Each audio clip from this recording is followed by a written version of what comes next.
Road రవాణా సంస్థ టీఎస్ఆర్టీసీలో ఆనాడు కేసీఆర్ గారి ప్రభుత్వంలో కార్మికుల యొక్క న్యాయబద్ధమైన డిమాండ్లను ఆనాడు పూర్తి స్థాయిలో కేబినెట్లో చర్చించి తదుపరి వారిని రాష్ట్ర ప్రభుత్వ ఉద్యోగులుగా గుర్తిస్తూ ఆ సంస్థను ప్రభుత్వంలో విలీనం చేసిన విషయం మీ అందరికీ కూడా తెలిసిందే.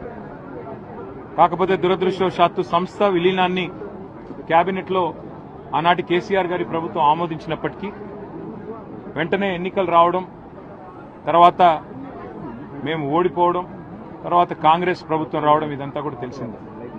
మరి కాంగ్రెస్ పార్టీ కూడా చాలా స్పష్టమైన హామీ ఇచ్చింది. వెంటనే ఆర్టీసీని విలీనం చేయడంతో పాటు ఆ కార్మికులకు న్యాయం చేసే విధంగా పీఆర్సీ ఇవ్వడంతో పాటు అన్ని రకాల ప్రభుత్వ ఉద్యోగులుగా వారిని గుర్తించిన తర్వాత వచ్చే అన్ని రకాల హక్కులు కూడా వారికి కల్పిస్తామని చెప్పి ఆనాటి కాంగ్రెస్ పార్టీ, ఈరోజు ప్రభుత్వంలో ఉన్న పార్టీ ఆ రోజు వాగ్దానం చేయడం జరిగింది. రాష్ట్ర వ్యాప్తంగా మరి ఆర్టీసీ కార్మికులు సమ్మెకు దిగిన విషయం మీకు తెలుసు.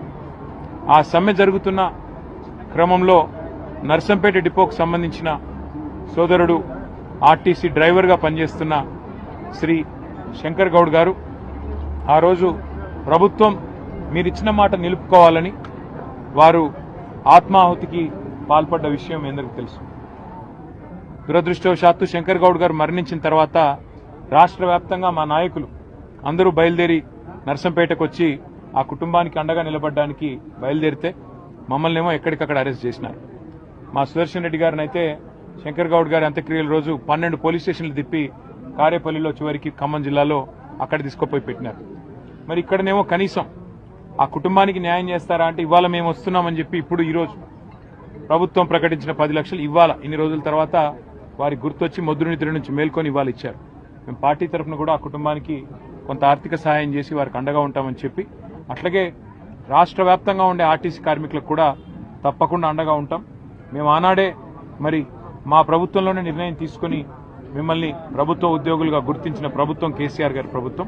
కానీ దురదృష్టవశాత్తు మా ప్రభుత్వం పోవడం వల్ల, మారిపోవడం వల్ల ఈరోజు ఈ ప్రభుత్వం వచ్చిన తర్వాత మీకు ఇచ్చిన హామీ నిలబెట్టుకోకపోవడం వల్లనే ఈ పరిస్థితి వచ్చింది.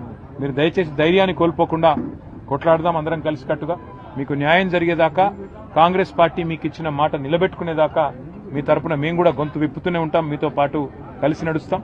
కానీ ఎవరు దయచేసి శంకర్ గౌడ్ గారి లాగా ప్రాణత్యాగాలు లాంటివి చేయవద్దని, మీ కుటుంబాలకు శోభ మిగిల్చవద్దని కూడా వారిని ప్రార్థిస్తూ, మరి ఇట్లాంటి సమయంలో రాజకీయాలు పక్కన పెట్టి అందరం కూడా వారి కుటుంబానికి అట్లాగే ఆర్టీసీ కార్మికులకు అండగా ఉందామని చెప్పి కూడా విజ్ఞప్తి చేస్తూ సహకరించిన మీడియాకు కూడా ప్రత్యేకంగా ధన్యవాదాలు. Thank you.